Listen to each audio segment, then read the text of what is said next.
Welcome to One Broken Mom, a podcast dedicated to raising awareness of mental health, parenting, and self-improvement. I am the host, Ami Quiriconi. One Broken Mom is not a family show. It is meant for adults and contains sometimes adult language. The topics I cover can be serious and unsettling to people. However, I do have a sense of humor laced with a little bit of a punk rock attitude. So if you're interested in real talks about real stuff by real people so that we can all get better together, well, then you're in the right place, and so welcome. Okay, everybody, welcome back to this week's episode. I know that many of you are here to listen to One Broken Mom because you identify with the fact that you have a complicated childhood and a family of origin history. And what you're presently addressing in your life might be just your own healing or self-development, or it actually can be in combination with parenting if you have your own children. Now, some of us in life, despite the challenges or adversities we've experienced, are able to maintain some degree of connection with our family, and some of us elect to limit it altogether. Now, unfortunately, there are some of you out there, though, who actually feel trapped by your family in some way. And I've heard from some of the listeners of the show who say that they have parents that maybe have control of their finances, or they're unable to leave because they don't have the money, or they feel trapped by shame and guilt and this feeling of having to be responsible for their parents' needs, or maybe the needs of siblings or somebody else that is less fortunate. So because that's such an important thing of this sense of hopelessness, I reached out to Dr. Elizabeth Cohen to come here onto the show with me and talk to me today. She has a PhD in clinical psychology from Boston University and is considered one of New York City's experts in the field of cognitive behavioral therapy with her private practice. She's the recipient of the prestigious American Psychological Foundation Research Award for her doctoral research. And following her time at Boston University, she completed her pre-doctorate internship at Bellevue Hospital Center and the New York University Child Study Center. After completing her training, she was asked to become the director of the CBT program at the Bellevue Outpatient Psychiatry Clinic. She's been featured in the Wall Street Journal, NBC News, Women's Health, HuffPost, Thrive Global, Good Housekeeping, and she also has her own podcast called Off the Couch. And I found her because she had talked about this topic of cutting ties with toxic family members, and so I felt like she was the person to be able to have this conversation with today. So welcome to the show. Thank you, Ami. Thank you so much for having me. And your show is such an important resource for people. I think that it is so essential for people to not feel alone in talking about trauma, talking about struggles, talking about separating from family members. You are just busting shame in a way that is so helpful for us as therapists and so inspiring as a person. Well, thank you very much. I really do appreciate this. My mantra kind of going into this is just help one person. I'm helping myself. I'm helping my kids. And it didn't seem fair to keep the information to myself. So sharing it. And so I appreciate, the time that you're taking to be able to do this. And so thank you. I want to start by talking about the word trapped, because, sometimes people feel that they're in a genuinely captive situation, but most often we're not actually shackled or literally locked in a room with somebody. So the concept of trapped is, in a sense, a belief or psychological condition to begin with that people try to find ways to confirm. So can you talk about where this feeling of being trapped might actually originate for people? Absolutely. So first, I just want to say, in talking about this topic, I think we need to start by acknowledging that we are the minority who are willing to talk about this, who are willing to think about taking a break or cutting off from family as a possibility. So our culture gives us this message that family first, and no matter how family treats you, you have to accept them. So we are really going against a huge current. I always talk about it like when you try to explain to your kids not to eat sugary foods, even though they have 10,000 messages within 2 hours on YouTube of sugary food. So we're just getting messages all the time to not do this. So the first feeling I think of being trapped is really kind of a societal trapped of not having a language and a space to talk about this. So that's kind of the first piece that I just want to say before we start. And I totally agree. Yeah. And it's like like you guys are warriors. Like we are the ones of us who want to consider this, not even do it, are warriors, because we're pushing against the grain that everyone is saying not to do this, or it's disrespectful or shameful. So I love the question about trapped. And I'm so glad that you use that word in your reader. The person who wrote into that is so right to use that word. So as you know, and fear comes from our natural biological adaptive response of fight or flight. And one of the situations with which we have a physiological response is being trapped. That we actually, there are a number of situations that our amygdala, or our base of our emotional brain, kind of have listed as things to quick put on the fight or flight response. A fire, an earthquake. An earthquake. Right? Yeah.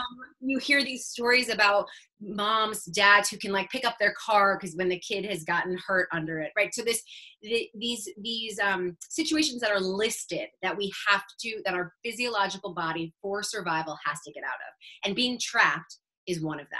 So when we feel trapped, either, as you're saying, physically, financially, metaphorically, emotionally, we are going to have a fight or flight response that we need to activate.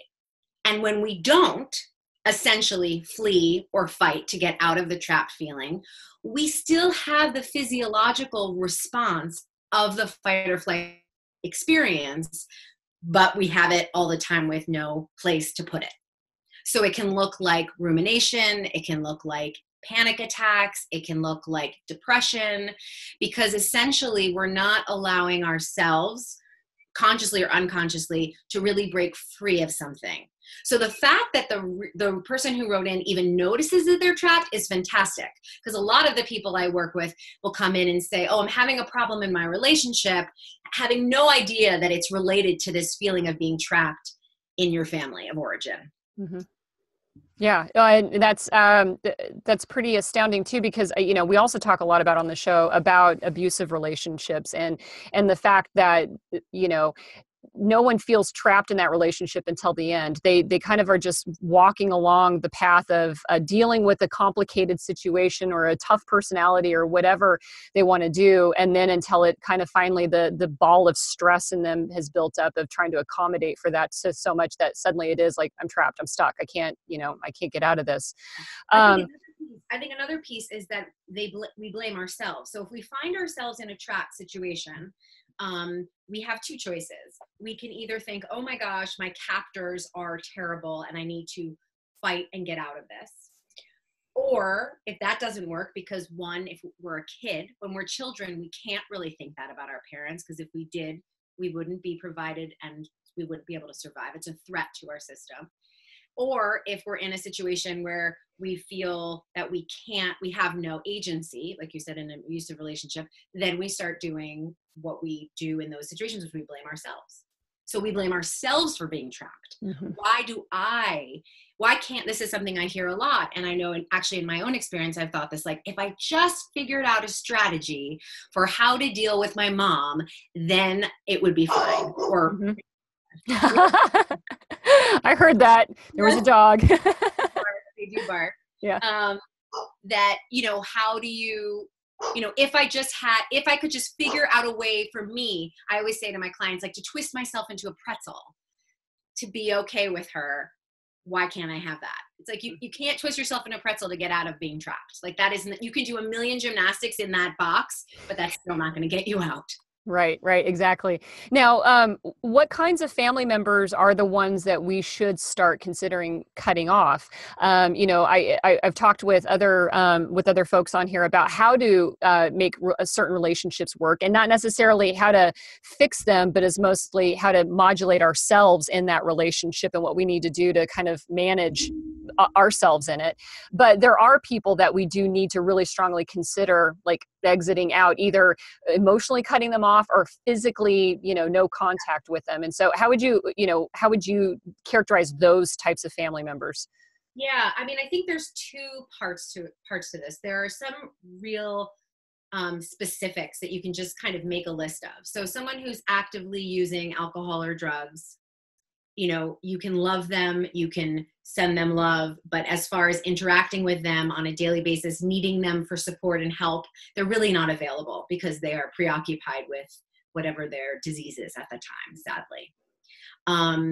I think anyone who would be physically abusive to you, so kind of overtly violent, neglectful people, that would kind of be the first. But I think what's more difficult and what's more interesting to us sometimes is like the softer symptoms or the softer signs. I would say that it's also very personal. So something that I could tolerate, you might not be able to tolerate because of your living history, because of who you are in the world, because of your privilege status. And I really like to respect your experience. That if your experience with this person is that you leave feeling worse than when you came in, that's important to me. Mm-hmm. That is really important to me. I don't want you to push those feelings away. I talk with clients about having an emotional hangover after seeing parents. I had a client who I've been working with for years who had a very, abusive, not physically abusive, but controlling father. And if he knew his father was even in New York City, not even seeing him because he had decided not to see him, his whole nervous system would get activated and he would not be able to write. He's a writer. He would drink more. I mean, and we talked about, even if he's not in front of you, this is what energetically is happening for you. Mm-hmm. So that's someone who, again, like on the surface, and even more so, which is, one of the things that happens, a lot of the kind of parent that a lot of people have to distance from are narcissistic parents. Mm-hmm. And what's so challenging about that for the child is that to the outside world, they seem so wonderful. Mm-hmm. And they seem so approachable. And that's the situation with this client. So it was so challenging because you not only is it hard to stick with what you feel like is right for you, but then you have all these other people saying things like, I wish he was my father, that kind of. Yeah.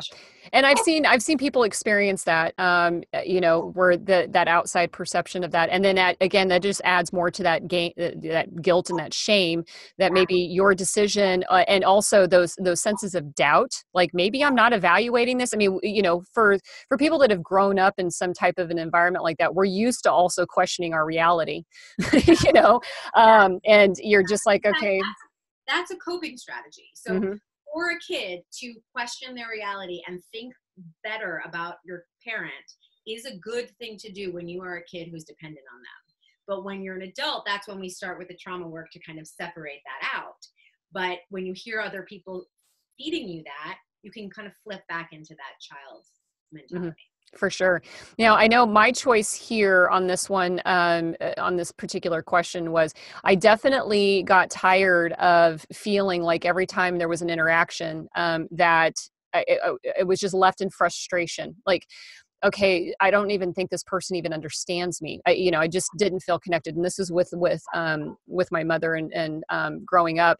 And so when I was like 18 and able to move on and go to college, like I moved, and then I picked a job. I'm from the Midwest, and I picked a job in the furthest corner of the United States and just packed up. And family was a little shocked that I just packed up and moved. They really had no sense of the fact of just how frustrated and even angry I had gotten towards the end of just feeling this kind of lack of connection and just constantly being disappointed, wanting and hoping for something that was never going to happen. And so looking out, for people that are looking outward at the family, and I know that this is happening a lot now since I've started to become more of an advocate, is like, wow, I never really knew that was happening or that you felt that way. Because on the surface, like you mentioned with the narcissistic family, it probably looked fine. It looked no worse than anybody else's situation. But my choice was, I just didn't like the way I felt after all of the interactions and even the phone calls. And I just started to just make that the emotional connection to me was already gone, but it turned into the physical connection. Don't go visit, no phone calls, nothing like that. And just let it, just kind of let it happen.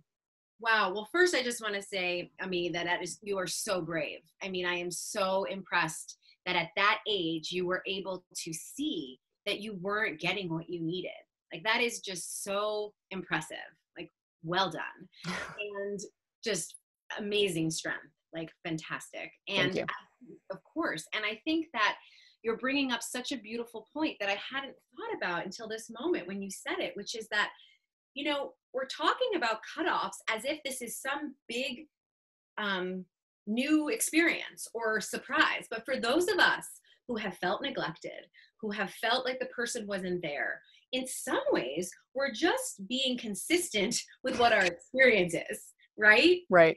And I had a cutoff in my life too. And that is what it felt like. It actually felt like I decided to do the cutoff because it felt more authentic and genuine to be in the cutoff, the lack of contact, than to pretend that we were in contact when there was really nothing there. Right, right, exactly. And I've said this too before about that in terms of the lack of contact between my mother and self, it was a mutuality. She also never really felt the need, and so you were absolutely right. Like you just had phrased what it felt like. It's that I felt like I was the one doing work and effort and trying to create something that wasn't going to ever happen, and then finally, after having 2 kids and just seeing like this just isn't going to be that, it felt like I'm just going to let it go. I'm just going to make it let it take its natural course. And its natural course was, I did the math probably about a year ago, a year and a half ago when I started, this whole journey here. And I calculated that now I have now lived half of my life with no contact with my mother. That the sum of the experiences since I moved out is fewer and fewer, far between. And that is, again, both of us just kind of like, casting it to the wind and letting it play out instead of putting in the energy of trying to make it work. How many times do you think that other people are doing that, a natural cutoff, but instead are overworking to maintain contact with a toxic family member? Yeah, I think that is what happens most of the time. I mean, I think if you give anyone kind of 2 options, they would take the one of overworking. Again, going back to this kind of cultural push that you're supposed to do this for your family, that you're supposed to work hard, that even that family is supposed to be toxic. I mean, around the holidays, people talk about, oh, the holiday, like, how is that what we have in our culture? Why do we accept that we all hate, that there are all these articles about how to handle your toxic families at the holidays? Like, how is that a thing that is what we just support? And I think we were gonna get to this about how some of the reactions the parents might have, but you're bringing it up now, which is so beautiful, and you're so right on about this. And this can be hard for people to hear, but when people are usually afraid about how their parent is going to react. And if you are separating from a parent because of neglect or often narcissism, the sad truth, which somewhere inside, is they don't really follow. They don't pursue you. They don't come after you. That hope sometimes, or worry that they're going to get so mad, they're going to be so upset. I had this fantasy that my parent would show up at the door, was a childhood fantasy. Mm-hmm. That they would show up, but really knowing who they are, of course they didn't. Right. Yep, exactly. Yeah, that's a good point there too. So one of the things that we run into is, and I'm guilty of doing this myself, and I sit there and I evaluate. I'm single now, thankfully, gratefully so at this point, after a number of bad choices. Again, healing heals everything. But I sit there and I wonder, like, okay, can I look at somebody and look at their family relationship and use that as a judgment? And then I sit there and think to myself, if I looked at somebody and said, you're in contact with your family, that's a good thing. That's not always the case, because I'm not in much contact with my family. And to me, that's a good thing. And that's a healthy thing. But let's say we end up meeting somebody and we have good boundaries, whatever they may be, with our family members. We're happy with them. We're healthy with them. But this other person seems to have some of that toxic bleeding going on. And we think that they should separate, emotionally cut off or physically cut off from their family members. Is that something that we should approach with a partner and champion with them or for them? Yeah, great question. I mean, I love questions about relationships. It's something that I specialize in as well. I'm actually working now I have an online program for people post separation and divorce to see that they have you can have a wonderful life after that. And one of the things we talk so much about that is how to communicate with your ex or your current new partner when you want something to change about them. And so, of course, if you have had the experience of needing to cut off your family, feeling like it was healthy for you, feeling abundant, feeling like part of why this person's in your life is because of that, it can be very triggering and very intense when you either see the same pattern or a similar pattern. And you can get into that protective mode. Just like anyone who's, read a great book about trauma or had, you were saying, a business coach, we want to just, people we love, we want to share our wisdom. And so what I suggest to people is really to share your experience, strength, and hope. To share your experience of how this happened for you. So your partner comes to you and says, oh my God, I felt so crappy after I talked to my parent. They were so dismissive, and say, oh yeah, I remember when that happened with me. I used to try to make it better and find stories she would like and entertain her. And then I realized I just felt bad. So I would just really use your experience rather than going into, hey, I think you should do this, because the reaction is always going to be defensiveness, or you're attacking my parent, or protection. I have a 14-year-old son who just has his first girlfriend, and he was saying that he was angry at his girlfriend's mom. And I said, let me tell you something. You can tell me as much as you want about that, but be careful telling her, because we all have a deep needed, to protect our parents, even if we're mad at them. So. Mm-hmm. Yeah, for sure. Now, what should we do if we're in the situation and this partner actually doesn't want to separate from him? Because like you mentioned, it can be very triggering to be around that. And, that can end up being something where you're going to want to have that cut off, and you have to figure out how to negotiate what that looks like for you to be able to either deal with it, which, it's tough to do that, or say, listen, these are my boundaries. I can't be involved in this. And so, how would you counsel somebody through that? Yeah. I was just rereading the article in Fatherly, and that was one of the examples, was a couple where that happened. And it's challenging. I think that the most important thing is to be clear about your boundaries, set your boundaries. I have a client that I work with now who just said, I am not going to see your parents. You can take our daughter if you feel comfortable seeing your parents. But because it wasn't an unsafe situation, it just was very uncomfortable for her. And he had a choice of either to accept that or to fight her on it. And sometimes those ruptures, those struggles are actually really beautiful growth for a relationship. I just think we can't hold our needs and boundaries back just to make our partner happy. Mm-hmm. Okay. So if you are in a relationship and you actually have a family and you have children that are involved in this, and you and your partner do decide that some degree of separation, or maybe it's just, you as a single parent deciding that you need to not, deal with your parents anymore. What are some ways of communicating this to your own children so that they understand, why we're not going to grandma and grandpa's anymore, or calling them or seeing them? Because there is, kids are connected to their grandparents or their aunts and uncles in different ways. Yeah. So I think there's two important pieces to consider. The first is that we have to remember that those little eyes are always watching us, and we are teaching them and modeling all the time. So you also have to remember that if you take shit from a parent, for example, or if you act nice when you're around them because you repress all your feelings, and then you come home and, say nasty things about them, your kids are learning that behavior. So if you become clear on what you need and you have clear boundaries, you're teaching your kids to have clear boundaries.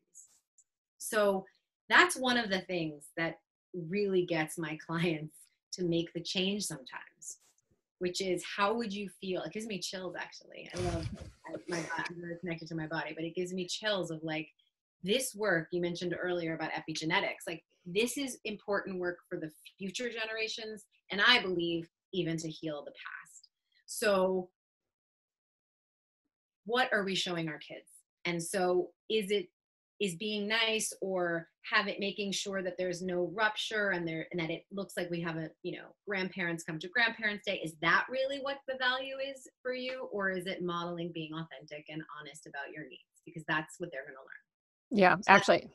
Yeah, that is a great, that's a That's a fantastic point. The modeling of that, because when you show up, it's twofold. When you show up and they see you capitulating, or, and sometimes depending on the dynamic of your family, you might be being teased. You might have a parent that talks down to you all the time, and you just kind of tolerating that. That is definitely what those kids are seeing. And I can see where some of your clients would go, oh, I hadn't thought of it in that perspective, because we're self-centered, right? We think about it from our perspective. But that primal instinct of parenting of like, is that really what you want to be teaching your kids about that? That's huge. Yeah. I often say, like, would you want them to tolerate that from a partner? Yeah. It's like a no-brainer. Of course not. Exactly. They're like, no, done. Right. Yeah. Yeah. The other piece that I wanted to share is that, research shows that, kids need love. And lots of love is great, but really they need one super supportive person in their life. Like and that can be a teacher, that can be an auntie who is, we said, chosen family, right? It doesn't have to be a family member. So this drama about they won't have a grandparent is just, it's made up, kind of. It's a fairy tale, right? I mean, it's kind of the same thing. I just thought of this of like the evil stepmother. I feel so terrible for stepmothers. Like, they're not evil. Like, I don't know how that, or the grandmother being the loving one. That's not always the case. Mm-hmm. So really to kind of let go of the feeling that they have to have a grandparent, or you had this image of an uncle. And again, in that situation with your kids, as I'm saying this, that's probably your little kid self wanting that. Mm-hmm. Right. Yeah. Wanting either the relationship with the parent to begin with, or the fantasy of the relationship that they were going to somehow have this beautiful bond that you were imagining when you were pregnant, Exactly. Yeah. And in my situation, I actually had the cutoff, but my children did not. And that was because the person in my life was less toxic with my children, just happened to be, for whatever, that's the gray. Mm-hmm. And so that's how it worked with us, but it doesn't always work that way. But that took a lot of flexibility and identifying my feelings to be able to manage that, of course. Mm-hmm. Yeah, definitely. Interesting. That's a good point. So now we've been talking about parents as being the toxic family members that we need to cut off, but sometimes they are siblings as well, right? Yeah. And is there anything that we kind of approach that differently if it's a sibling that we have to just kind of say, I'm done with? Yeah, that's a really good question. But the family members is that rather than focusing on the family members, the issue is when you are put in a position that is not the appropriate position for you to be put in your family. So if it's with your parent and they're treating you like a child, for example, or they're not parenting you, or they're not seeing you, that is one situation. With a sibling, it could be if a sibling is requesting for you to be a parent, mm-hmm. which happens a lot if you had a neglectful parent. So if you had a neglectful parent, it's very likely that you're going to have siblings trying to get you to be the parent. So right. I think really thinking about, is it in this relationship with my family member, is the boundary appropriate, and is the request, and is the, the need relationship appropriate? Mm-hmm. Is this person needing me to be their sister, their child, or are they asking me to be something else? Mm-hmm. Yeah. Now, I can imagine in families, and in fact, it's, like I said, it's going to be in my family where, because everybody's experienced each other in totally different ways, which is true of everything, right? We don't truly know everyone. And so when we make judgments on someone else's experience based on only our own observations, that's a dangerous place to be in. But yet we are all constantly judged by other people and what they think happened to us and what they saw and thought they happened. So when you start to go down this path of cutting off a family member, it feels like at times it can grow into the family and overall, depending on what maybe the emotional posturing is of everybody in the family, yes. Right? Which feels like it would be I can speak from experience. It feels unsettling to know that while I'm making certain choices about certain things in my life, somehow everybody else just kind of got lopped into it, either on this camp or this camp. because of not understanding and not having a full vision of what's going on, or not even being able to comprehend that choice. Because like you said, culturally, we're not supposed to cut off family. We're supposed to, blood is blood, right? Which I've told people is bullshit. Blood is not blood. Our blood runs through our body in 16 days. Guess what? It's gone. Yeah. Right. A lot of us have friends that are family. We have chosen family, right? We have it's a completely different thing. I think it's such an important point that you're bringing up. And one of the things that I encourage people to do if they feel comfortable is to think about a way to communicate with the other people in the system about what you're doing. We can't control other people's reactions. Not only are they not maybe going to see it because they had a different experience, but even more so, they might have had the same experience as you, but not be ready to admit it. So there's going to be even more rage and defensiveness because they're actually more identified with you, but not ready to see that. Mm-hmm. So I often recommend to people in this circumstance to have a 4 or 5, sentence thing to say, or an email just saying, I just want to let you know, as a member of my family or someone I really care about, I'm going to not be speaking with my brother for a while. And I know that you might have some feelings about it. And if you feel comfortable saying, I'm happy to talk about those feelings, you can say that. If not, you can say, I don't feel ready to talk about it. I really would appreciate your support during this time. Yeah, that's a good strategy there. Now, when we cut somebody off, is it possible to repair that relationship and bring that relationship back in? Absolutely. Absolutely. And what's so interesting is before we cut off, we usually think the other person will have to change in order for something to change. But truly, I don't know if this has been your experience with the cutoff. My experience with my cutoff was that the first weekend after the cutoff, I was able to do personal work that I had never been able to do. So I just started to thrive. So then when I was after the cutoff, I was different because I had done all this work because of the cutoff. I don't know if that makes sense. It makes complete sense. Yeah, right. So she didn't change at all. But what happened for me because of the cutoff and because of the space, I changed, and then I could come back in a way that felt right. Right. And I think that's important too, because, people may think that this is an absolute, right? That once you cut it off, it's done. And, it could be, I guess that's a fair statement, because the other family member might actually be truly offended and they'll never want to talk to you again. And we see that sadly in families. But it might be, like you said, because the other family member rarely does change. I mean, that's kind of like this overarching scope of really healing is not about fixing everybody around us and then our life is better. Ultimately, it lands on our shoulders. I mean, we are accountable for our experiences. And as adults, we were gifted them, as children, but now what we do and moving forward is on our shoulders. And that maybe the cutoff is just to give you the air that you need to be able to work on yourself. And maybe there is a way. And I will say that, it was one of those things with my own was, especially doing some really hardcore work, not only just with the show and being able to talk to amazing people like you and learn every time I do an interview, but also with my own therapy.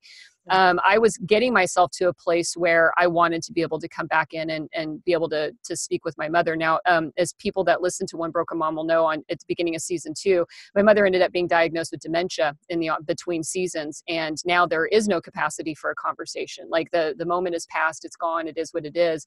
But I had changed and have changed enough in there to be able to alter and figure out, like, how do I adapt now to this situation? But I ask that because I think some people are afraid of cutting off to begin with, thinking that it's going to be a final answer. And it doesn't have to be. It can be just a pause, a 20-year pause, a 5-week pause, or whatever, right? Yeah, we live in this, I think it comes back to, our survival instincts, where we do with friends, with relationships, with family, we think that everything's so absolute, wherein really it is so fluid. Mm-hmm. And, right. When we talk about, especially one of the big areas where people have to cut off is with substance abuse. And actually cutting off is an intervention for some people. And if you spend any time in rooms or of AA rooms or with recovery, you hear about fluidity that things come and things go and relationships come and may go. I think we need to spend more time really understanding that relationships are not absolute. Mm-hmm. Just like I always use the example of the sun. I'm in New York, so it might be different where you are, but that where your listeners are. But if it's a cloudy day, the sun is still there. It's just behind the clouds. So things come and things go. Mm-hmm. That's a great metaphor. And in the Seattle area, that's how we survive, knowing that somewhere out there, the sun is still shining, even if it's behind all the clouds. Oh, so, like I said, one of the listeners has talked about financial abuse. I know that has actually been a real issue for me as well in a relationship, where part of my feelings of being trapped were because my financial situation was tied in with a business that we shared. And one of those, like, can I make this happen? Can I actually leave? Well, gosh, if I did, then I lose this, or in the case of some people where their finances are actually being controlled by a family member. Do you have any particular advice that's to handle that a little bit differently? Because sometimes people don't view financial abuse as actually, abuse. And it feels like it's, again, another real trap, because you go, well, my bank account is over there, therefore I can't buy things. But again, I wonder out loud if it's just, again, a belief that you're really trapped and there aren't actually things that you can do to remove the perception that you're also being financially trapped. Yeah. I mean, I think that probably financially trapped is the one that's the less likely to be a belief, because it's actually based on, hard money. Yeah. Numbers. And so what I think about what I do as a cognitive behavioral therapist, about breaking things down into small pieces, and kind of similarly how we just talked about absolutes, that it's true. Like, you cannot, if you are financially dependent on someone, you cannot up and leave and support yourself the next day. Like, that's absolutely true. And in the work I do with lots of people through divorce, that's a big reason why a lot of people don't get divorced. Mm-hmm. Like, just kind of like that. Mm-hmm.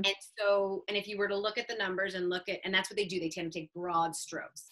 So I would say, if you feel financially trapped, to start with small ways to not feel trapped, even if it's not financial, emotionally.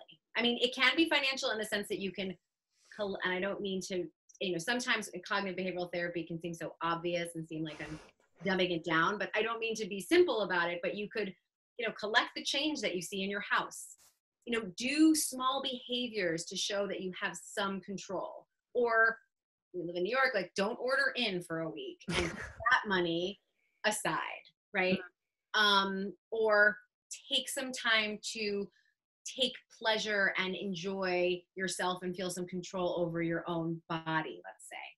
So I really believe that how to get not trapped is very small, tiny steps. Mm-hmm.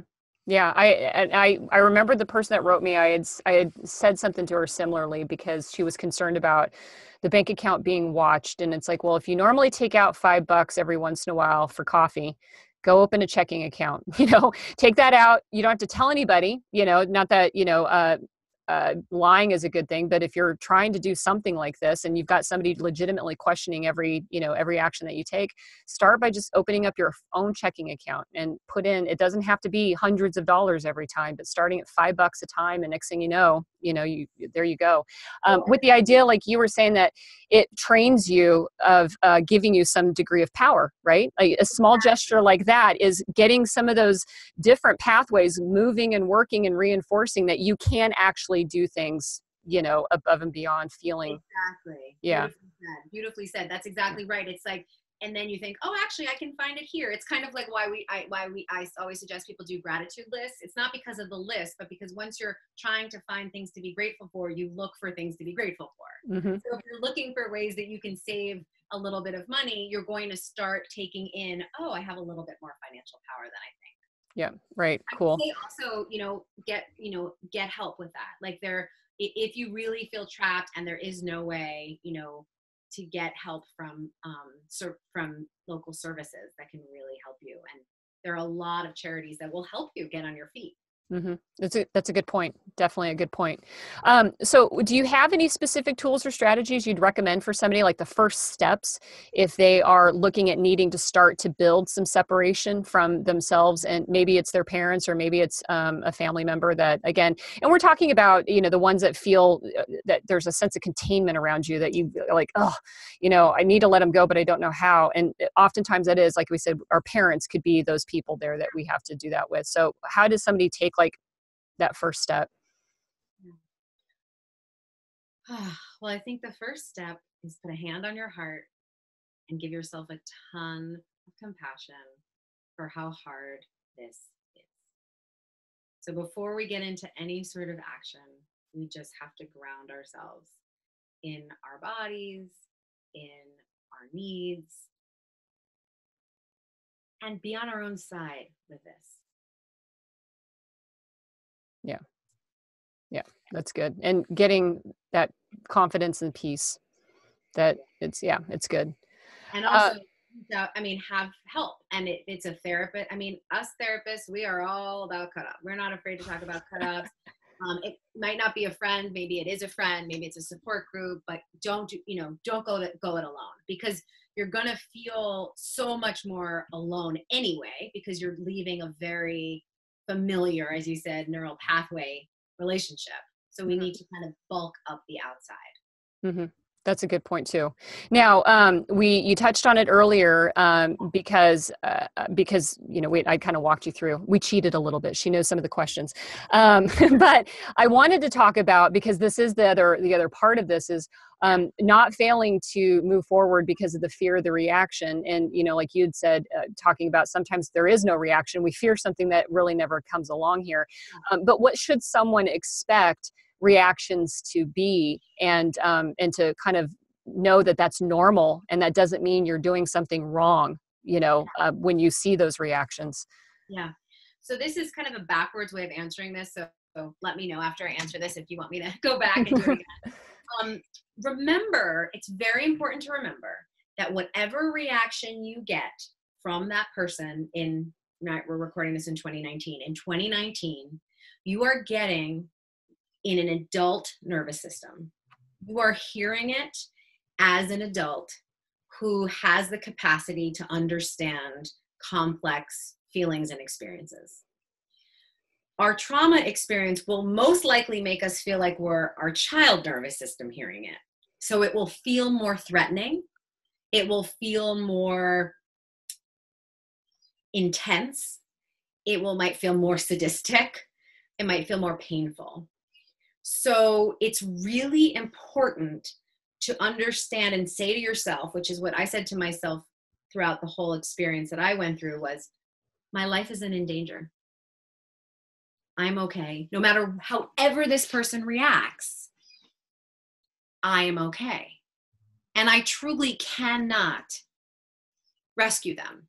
I have clients whose parents have been, or siblings have been threatening to kill themselves for years. Mm-hmm. And that is an incredible entrapment, because if you leave, I will kill myself. And who would ever in their right mind leave someone who's saying that? Mm-hmm. But staying hasn't made them stop saying it. And really, none of us can make somebody kill themselves. It's really important for people to know that. So letting go of that and saying to yourself, I am not in charge here. Like, I am safe. If they choose to take their life, that's their choice, but my life is not in danger.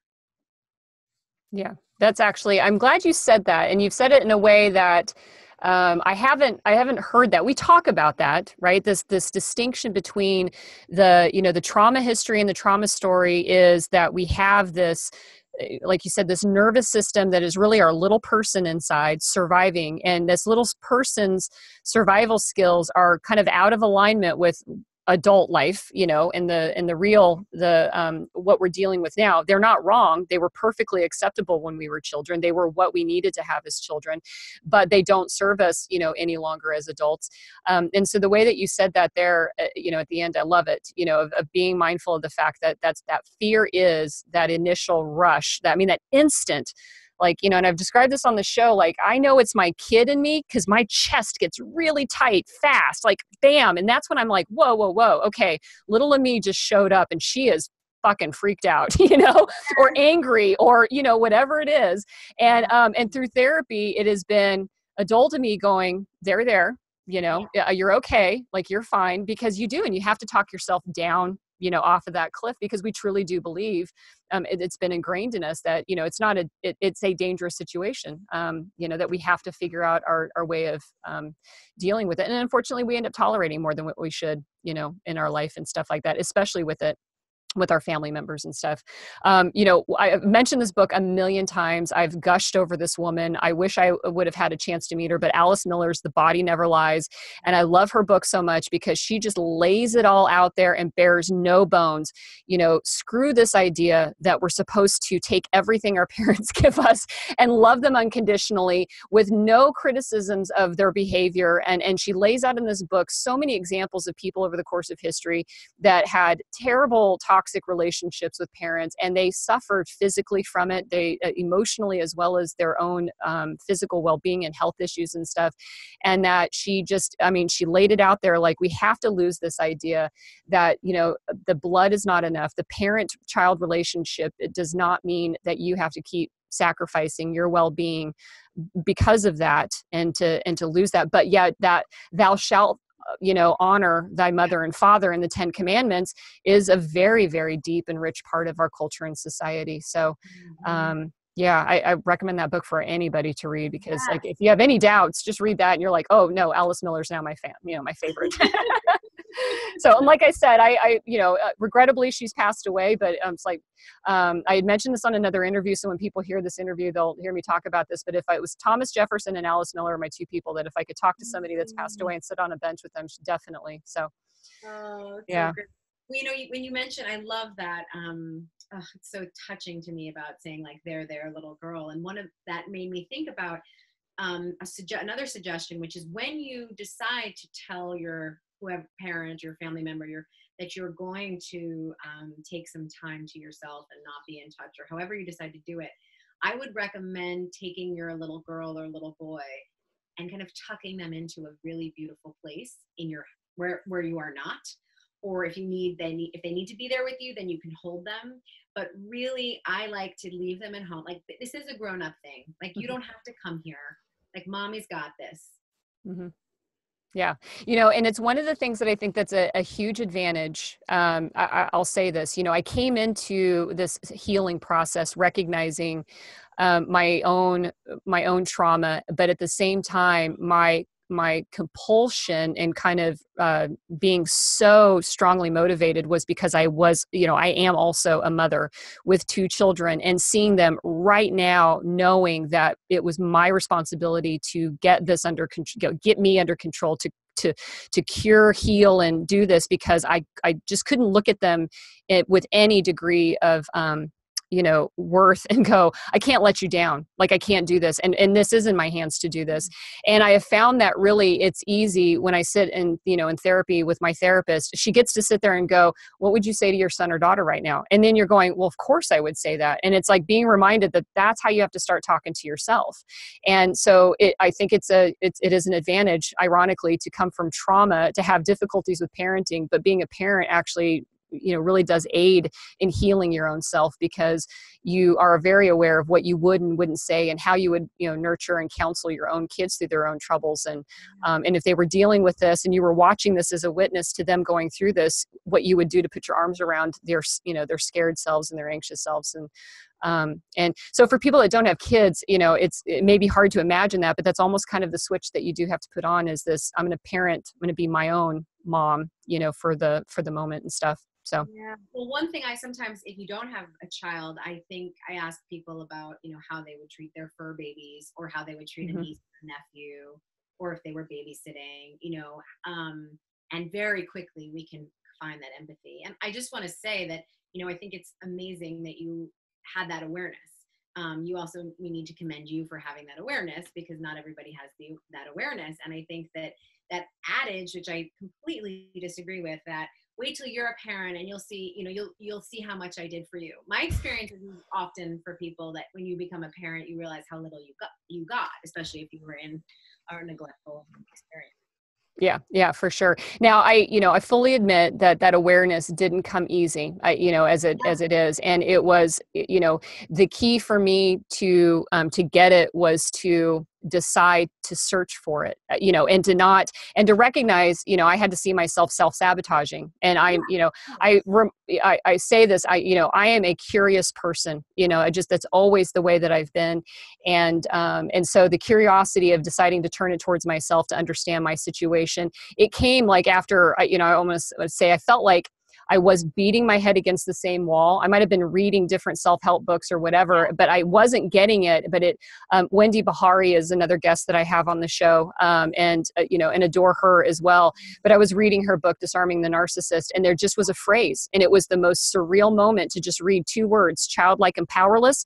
And then it was just a switch. It was just the dip switch went off in my head, instantly became emotional because as I described before, a memory of my mom walking out when I was 6 years old just crept right to the front of the brain. And it was the body going, you're going to start right here at this moment here. And it was like, and then after that, my world was literally changed after that. But, it was constantly pursuing. And it finally, the right thing penetrated that wall, that block in there.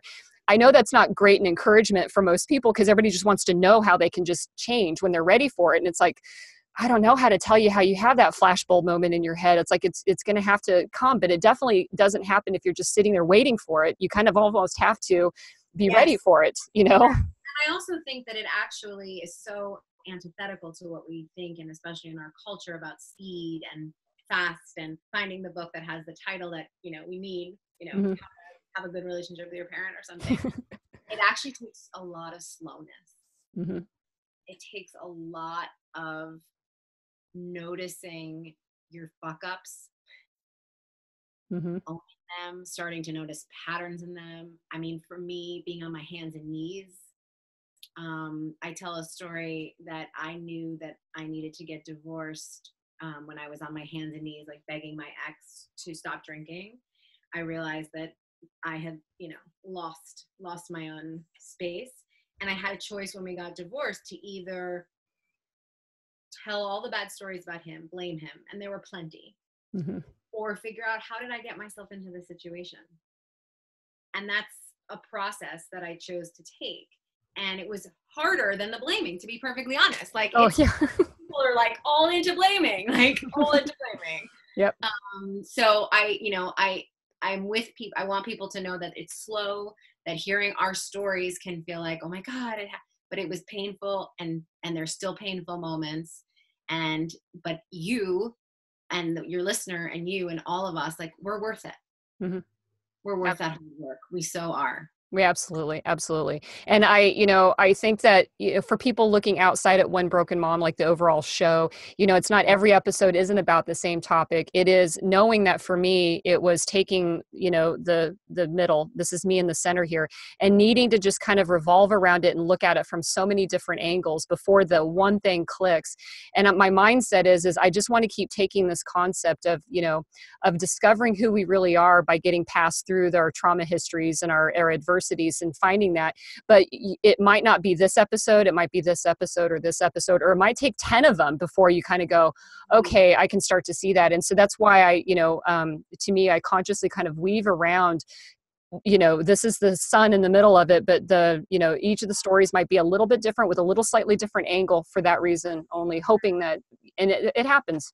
One episode will be the one for somebody that writes me and says, that was it. It's like, hallelujah. Good for you. What a gorgeous metaphor. I have a teacher who always, I love this phrase. I think about it a lot, that she'll teach and she'll say, I'm just talking to the back of your brain. Like, things will land. You won't even know they'll land, and they'll somehow sprout at some point. Yeah, exactly. So just, the idea of cutting people off is not just the severing of the relationship with somebody that they feel compelled to maintain, but then there's also that sense of, what a strange feeling it is to imagine a life without family.